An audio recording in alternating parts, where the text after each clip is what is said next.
अस्सलाम वालेकुम वरहमतुल्लाह। कैसे हैं दोस्तों? उम्मीद है आप सब खैरियत से होंगे। आज हमारा तीसरा सबक है। तो इस सबक में हम शुरू करेंगे क़ाफ़ से, कि हम क़ाफ़ और इसके बाद वाले जितने भी हुरूफ़ हैं उसको कैसे लिखेंगे। तो पहले मैं लिखूँगा, फिर उसके बाद इंशाअल्लाह उस पर हम तफ़सीली बात करेंगे।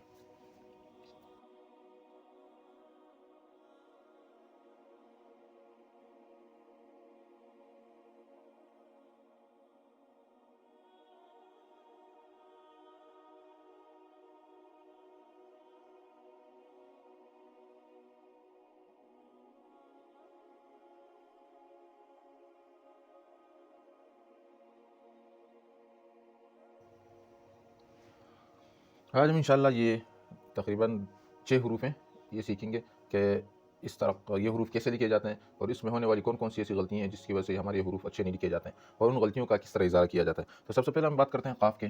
तो गोलाई तो ये है कि हमने जैसे पहले बताया था कि एक लकीर से शुरू होगी और उसी दूसरी लकीर पर वो ख़त्म होगी। उसके लिए हमें पहले लफ्ज़ क़ाफ़ के ऊपर का हिस्सा समझना होगा और वो बहुत ही सिंपल और आसान है कि आपने एक गोलाई बनानी है, एक गोल दायरा बनाना है, फिर उसके बाद एक तिरछी लकीर खींचनी है। कुछ इस किस्म की, मैं बड़ा करके लिख रहा हूँ ताकि आपको नज़र आ जाए। ये आपने गोलाई बनाई, दूसरी ये आपने तिरछी। अब ये एक तो बिल्कुल सीधी लकीर होती है, एक मामूली सा उसको थोड़ा-सा जो है ना खम देना होता है, मैलान को उस तरफ उसको झुकाना पड़ता है।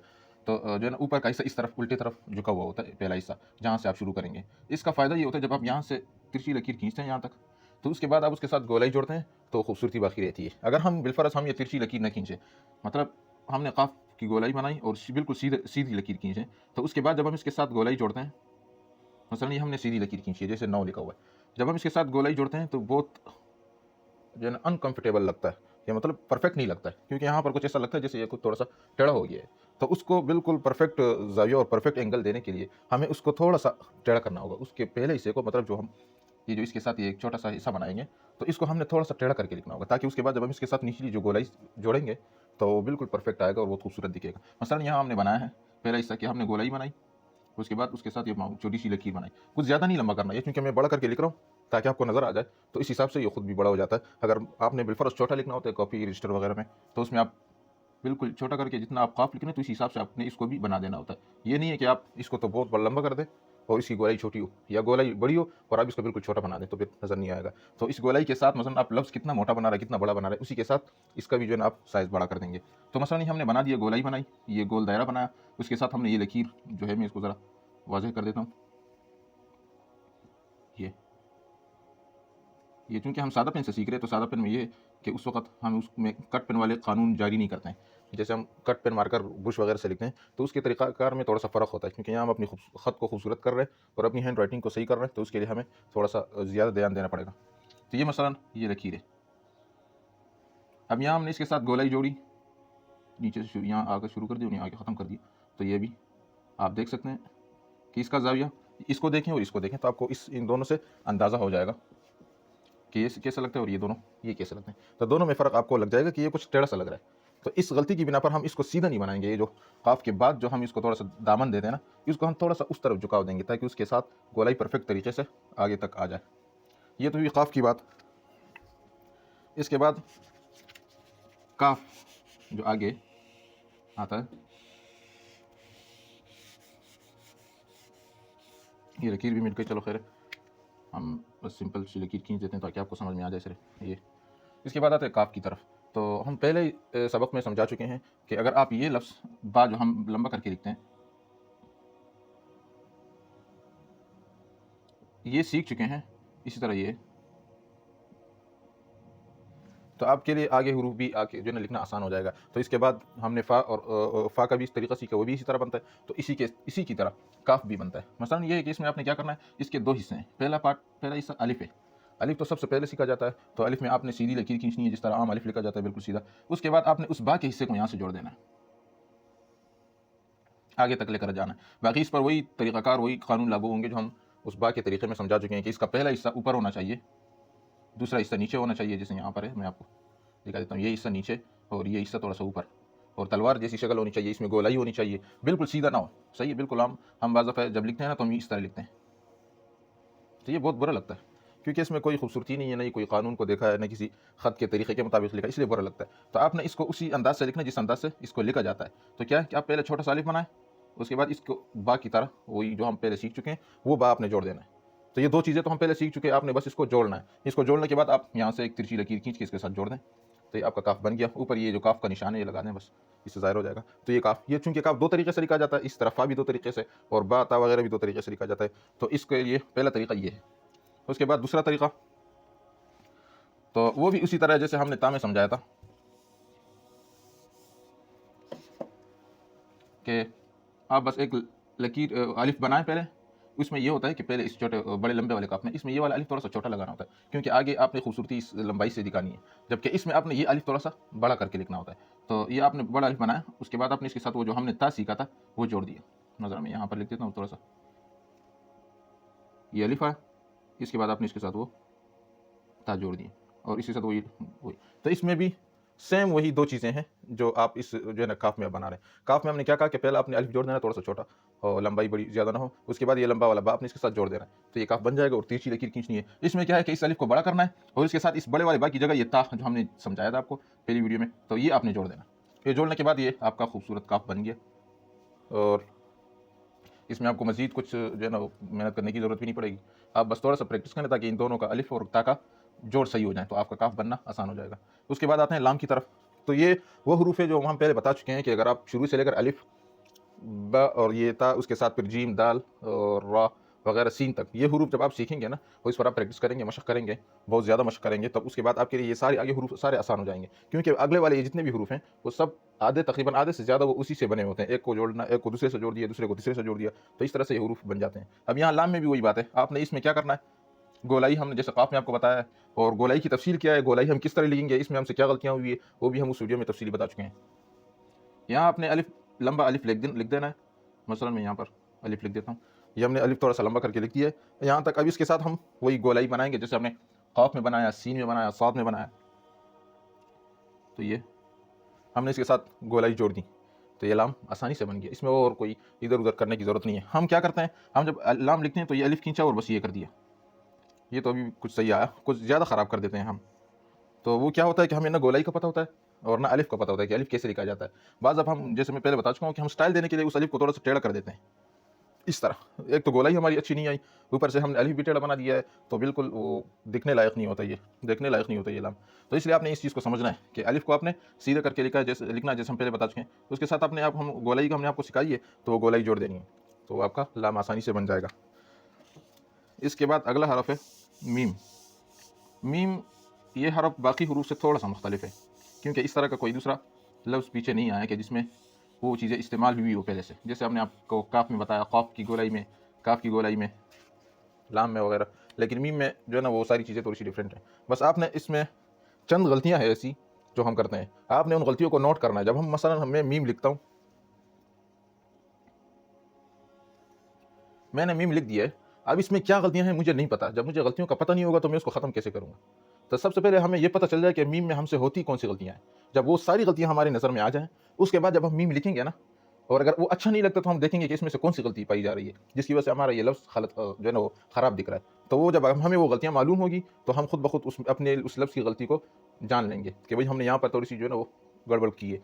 तो उसके बाद हम दोबारा मशक करेंगे, तीसरी मरतबा मशक करते करते करते हम एक एक गलतियों को ख़त्म करेंगे, तो हमारा मीम खुद ब खुद ये लफ्ज़ जो है ना हमारे हाथ पे जो है ना वो साफ़ हो जाएगा। लेकिन ये है कि आपको हम पहले ये समझ लें कि वो गलतियाँ हैं कौन सी जिसकी वजह से हमारा ये लफ्ज़ सही नहीं दिख रहा होता है। तो मसलन मैं आपको क्या करता हूँ कि ये तो सीधा साधा साफ मीम लिखा हुआ है, मैं वो गलत मीम सारे लिख देता हूँ। उसके बाद फिर आपको समझाता हूँ कि इसमें कौन कौन सी गलतियाँ हैं। तो वो गलतियाँ आप अपने साथ नोट करते जाएँ और उसके बाद जब भी आप प्रैक्टिस करें, मशक करें, तो देखें कि उनमें से कोई गलती तो आप नहीं कर रहे हैं। हो सकता है एक लफ्ज़ में आप सारे ही गलतियाँ कर रहे हो, या ऐसा भी हो सकता है आप जो है ना सिर्फ एक दो उसमें कर रहे हो। जब आपको मालूम हो जाए तो फिर आपको उसको ख़त्म करना आसान हो जाएगा। तो मैं यहाँ पर चंद गलतियाँ लिख रहा हूँ, यानी गलत मीम बना रहा हूँ, ताकि आपको उसकी गलतियों का एहसास हो जाए और आपको अंदाज़ा हो जाए कि मसलन हमारे मीम में क्या गलतियाँ होती हैं।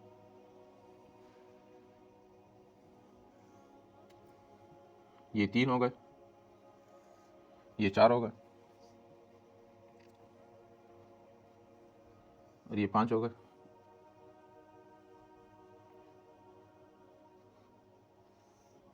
ये 6 हो गए, 7। यहाँ मैंने 7 किस्म के मीम लिख दिए हैं और ये सातों के साथ गलत है। अब इसमें क्या गलती है जिसकी वजह से हम इसको गलत कह रहे हैं, तो हर एक की अपनी एक गलती है। तो उन गलतियों को आप नोट करें तो आपको अंदाज़ा हो जाएगा कि यार मैं इनमें से कौन सा मीम लिख रहा हूँ। अब आप भी अगर कोई मीम लिखते हैं और आपका मीम आपको गलत लगता है तो आप देखेंगे इनमें से कोई ना कोई शक्ल उसकी बनी हुई होगी। सबसे पहली की तरफ हम आते हैं हमारे, इसमें ये होता है कि मीम का अगर आप ये हिस्सा देखेंगे, हम यहाँ पर अभी आपको तफसीली समझाएंगे कि मीम किस तरह लिखा है। ये मैं इसको थोड़ा सा हाईलाइट करता हूँ। ये आप ये हिस्सा देखें तो इसमें ये हिस्सा हमने काफ़ी लंबा कर दिया है।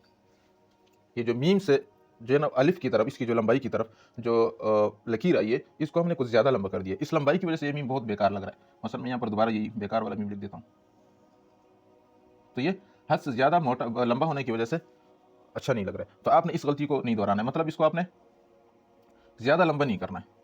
अब दूसरा यहाँ पर क्या है कि हमने इसको यहाँ आप देखेंगे तो यहाँ कुछ इस तरह की शक्ल बनी हुई है। अब ये क्या है, एक तो ये है कि हम यूँ लिखें, एक इस तरह लिखें, तो ये तीनों मुख्तलिफ है, डिफरेंट है। पहला जो है उसमें ये जो है ना ये कोना बना हुआ है, लेकिन यह है कि उसमें ये चीज़ नहीं बनी है, तिकोन जैसी शक्ल बनती है ना, कॉर्नर नहीं बना हुआ है। तो आपने कॉर्नर बनाए बगैर गोलाई के साथ ये हिस्सा जोड़ देना है, तो ये खूबसूरत लगेगा। दूसरे में क्या है कि अब हमने इस चीज़ को, इस हिस्से को ही जो है ना बिल्कुल बिगाड़ दिए। मसलन मीम से हमने शुरू करके जब हम आगे आए तो कुछ इस तरह बनाया है कि पता ही नहीं चलता कहाँ से शुरू हुआ है मीम का दूसरा हिस्सा शुरू हुआ है, कहाँ से अलिफ शुरू हो रहा है। तो इस हिस्से को नज़रअंदाज करने की वजह से ये हमारा मीम बहुत बेकार लगता है। अब यहाँ पता नहीं चल रहा कि अलिफ कहाँ तक गया है, फिर किस मोड़ पर ये जो है ना मीम की तरफ मुड़ा है, या फिर किस मोड़ पर मीम यहाँ से शुरू हुआ है। तो इस गलती की बिना पर हमारा ये मीम सही नहीं दिख रहा होता है। उसके बाद तीसरा मीम है, यानी हमारे हरूफ में जो तीसरी गलती होती है जो हम अक्सर करते हैं, वो ये है कि इसमें कॉर्नर भी बना हुआ है, सही तरीके से भी बना हुआ है, फिर भी कुछ अजीब सा लग रहा है। तो उसमें गलती ये है कि हमने ये जो पार्ट है, ये जो हिस्सा मैंने यहाँ समझाया कि यहाँ हमने कुछ बड़ा कर दिया है, इस हिस्से को हमने यहाँ इसको बिल्कुल छोटा कर दिया है। यानी इसको एक जो है ना मुतदिल एक बराबर अंदाज में आप लिखेंगे। अगर आप इसको बिल्कुल छोटा करके भी लिखेंगे ना, जैसे हम अक्सर लिखते हैं जल्दी में इस तरह, तो बिल्कुल छोटा करने की वजह से भी इसका जो इसकी अपनी खूबसूरती है वो ख़राब हो जाएगी। तो आपने इसको इसके हिसाब से ये हिस्सा जोड़ देना है। मीम के बाद जो अलिफ तक एक हिस्सा बनता है ना, तो आपने इसको इतना छोटा नहीं करना कि वो बुरा लगे। ये तीसरी गलती होती है हमारे मीम में, तो इस गलती से आपने बचना है। चौथी गलती, यहाँ तक की बात तो आपने ठीक कर दी है, मसलन मीम भी सही बनाया, उसका ये हिस्सा भी सही बनाया, पूरा बनाया, बराबर बनाया अलिफ तक। लेकिन हम क्या है कि इसके बाद मसलन ये मैं इसको थोड़ा सा और भी टेढ़ करता हूँ। इसके बाद जब हम वो लकीर खींचते हैं तो उस लकीर में हम इस तरफ कुछ गोलाई जैसा बनाते हैं, इस तरफ, यानी इस लकीर में इस तरफ झुकाव होता है, उस तरफ को सीधे तरफ। तो इसकी वजह से ये मीम सही नहीं लग रहा होता है। हम तो उसको स्टाइल के लिए बनाते हैं, हम क्या समझते हैं ना, जब हम ये मीम बनाना तो इसको यूँ कर दो तो खूबसूरत लगेगा। हालांकि आप अगर एक चीज़ को उसके तरीके के मुताबिक नहीं लिखेंगे तो आप भले उसमें जितने भी स्टाइल लगाओ वो बदसूरत ही लगेगा। तो इसी तरह इसमें भी है कि इसमें हम वो थोड़ा सा स्टाइल देने के लिए इस तरफ झुकाते हैं तो वो खूबसूरत लगने के बजाय बदसूरत लगने लगता है। तो हमने इसको ख़त्म करना है। इसको ख़त्म कैसे करेंगे कि इसको बिल्कुल सीधा लिखना होता है। ये जो लकीर है ना, ये वाली, ये बिल्कुल सीधी है। मसलन मैं यहाँ इसी के ऊपर सीधी लकीर खींचता हूँ, देखें तो सीधी लकीर ये है, और इसके पास वाली लकीर ये टेढ़ा है, मतलब टेढ़ी लकीर है, यहाँ से शुरू हुआ और यहीं पर ख़त्म हुआ है, लेकिन बीच में जो इसका हिस्सा है वो उस तरफ को झुका हुआ। तो इससे हमने बचना है। अब बाज़ दफ़ा हम ये सीधी लकीर तो खींचते हैं, लेकिन वो हम खींच नहीं पाते, हमारे हाथ में कुछ मतलब इतनी सफाई नहीं होती है। तो उसके लिए आप आसानी करें, इसको थोड़ा सा इस तरफ को लेकर आ जाएं। मतलब इस मीम के इस सीधी लकीर को आप उस तरफ झुकाने के बजाय, सीधे तरफ झुकाने के बजाय उल्टे तरफ झुकाएं, लेफ्ट तरफ। तो इसमें क्या होगा कि वो बदसूरती नहीं दिखेगी जो इस तरफ में दिखती है। मसलन यहाँ मैंने यही किया है, अगर यहाँ मैं सीधी लकीर खींचूँ तो आप देखें ये हिस्सा थोड़ा सा इस तरफ को मैंने झुकाया है। तो आप इसको अगर उल्टी तरफ झुकाएंगे ना, मतलब इसको ये वाली गोलाई देंगे, लेकिन ज़्यादा ना हो, तो ये फिर इतना बुरा नहीं लगेगा। अगर इस तरह आ जाए, जैसे इसमें ये होगा कि ये गोया कि आप जैसे सीधे लिख रहे हैं, लेकिन अगर सीधे लिखते वक्त आपने इसको इस तरफ झुका दिया, सीधे तरफ, तो ये थोड़ा सा बुरा लगेगा। तो इस गलती से हम बचें। हम यहाँ पर ये गलती करते हैं जिसकी वजह से फिर हमें गलती का पता भी नहीं होता है और हमारा लफ्ज़ भी ख़राब दिखता है। तो ये है हमारी मीम की चौथी गलती। इसके बाद आते हैं पांचवी गलती की तरफ।